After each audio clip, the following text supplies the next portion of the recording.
Assalamualaikum warahmatullahi wabarakatuh. Bismillahirrahmanirrahim. Dikisahkan, di antara karomah Syekh Abdul Qadir adalah pakaiannya tidak pernah dihinggapi lalat, karena mewarisi sang eyang, yaitu Rasulullah Shallallahu Alaihi Wasallam. Orang yang melihatnya pernah menanyakan alasannya. Syekh Abdul Qadir menjawab, "Untuk apa lalat hinggap di tubuhku?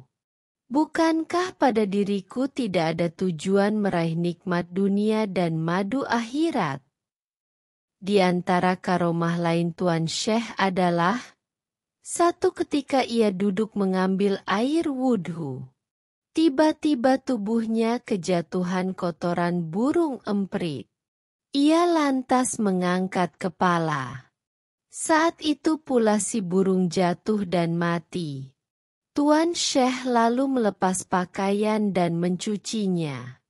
Setelah itu, pakaian tersebut disedekahkan sebagai tebusan burung yang mati. Tuan Syekh berkata, "Bila pada diriku ada dosa, maka itulah tebusannya."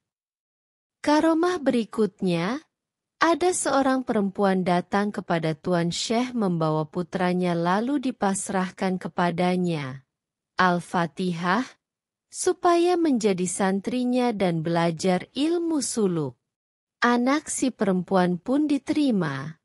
Kemudian diperintahkan memerangi nafsunya serta menjalankan ibadah sebagaimana dilakukan oleh para ulama salaf.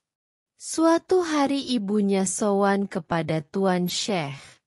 Terlihatlah anaknya menjadi kurus. Si ibu kemudian masuk ke dalam kamar Tuan Syekh dan melihat di depannya ada tulang-tulang ayam sisa makannya. Sang ibu lantas menanyakan arti dari semua keadaan itu.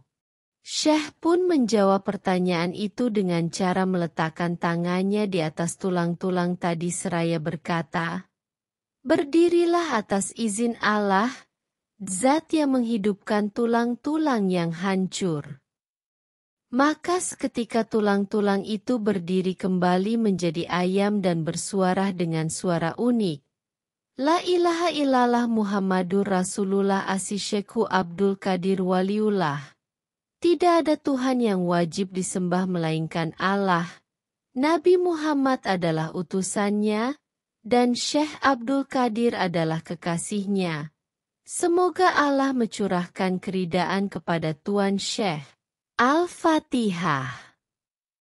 Setelah itu, Tuan Syekh berkata lagi kepada si ibu tadi, "Jika anakmu sudah mampu berbuat seperti ini, maka ia boleh makan apa saja."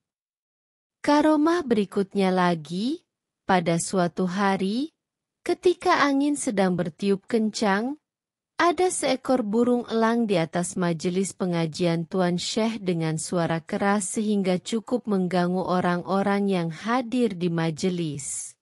Kemudian Tuan Syekh berkata, "Wahai angin, potonglah kepala burung itu."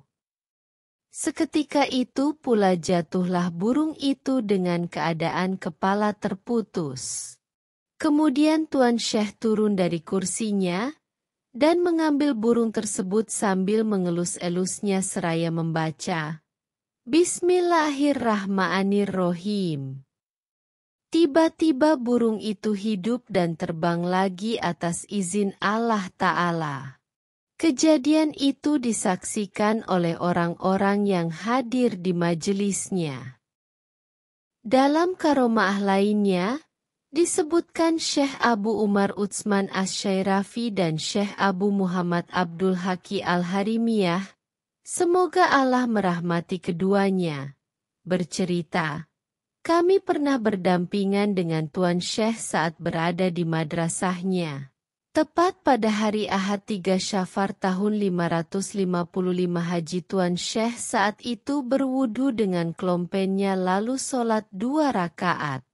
Usai salam, Ia berteriak sekeras-kerasnya seraya melemparkan klompen yang satu sejauh-jauhnya ke atas sampai tidak kelihatan oleh pandangan kami. Kemudian ia melakukannya lagi dengan klompen yang kedua. Kemudian Tuan Syekh duduk. Tidak ada seorang pun yang berani menanyakan kejadian itu. Setelah 23 hari sejak kejadian itu, datanglah serombongan musafir dari luar negeri. Mereka menyampaikan, kami mempunyai nazar. Maka kami mohon diizinkan untuk menghadap kepada Tuan Syekh. Beliau berkata kepada kami berdua, ambillah nazar yang dibawa mereka. Kemudian mereka memberikan barang nazarnya yang berupa emas, pakaian sutra, pakaian berbulu, dan klompen milik Syekh Abdul Qadir. Maka kami bertanya kepada mereka tentang apa yang terjadi sesungguhnya. Mereka bercerita, pada hari Ahad tanggal 3 Syafar yang lalu, kami dalam perjalanan, tiba-tiba ada serombongan orang yang dipimpin 2 orang. Mereka merampok harta kami dan kami pun turun ke tepi jurang. Selanjutnya, kami berunding hingga sepakat kalau harta kami bisa selamat melalui wasilah Syekh Abdul Qadir. Semoga Allah mencurahkan keridaan kepadanya. Al-Fatihah. Kami bernazar akan memberikan sebagian harta itu kepada Tuan Syekh. Dan ternyata nazar kami terkabulkan. Tidak lama sejak itu kami mendengar suara yang amat keras sebanyak 2 kali hingga memekikan telinga. Bahkan berdesing hingga memenuhi seluruh lorong jurang. Kami melihat mereka begitu lelah, gemetar, dan ketakutan. Kami menduga bahwa mereka kedatangan perampok yang merebut hasil rampasan mereka. Tiba-tiba di antara mereka ada yang mendatangi kami dan berkata, kemarilah kalian untuk ikut kami. Ambillah kembali hartamu dan periksalah apa yang membingungkan kami. Kemudian mereka membawa kami kepada kedua pemimpinnya. Ternyata kami mendapati mereka berdua telah meninggal. Sementara di sampingnya masing-masing ada klompen yang masih basah dengan air. Akibat kejadian itu, yang lain menjadi ketakutan hingga harta yang dirampasnya dikembalikan kepada kami. Mereka mengatakan, peristiwa ini menggemparkan dan tidak pernah terjadi sebelumnya.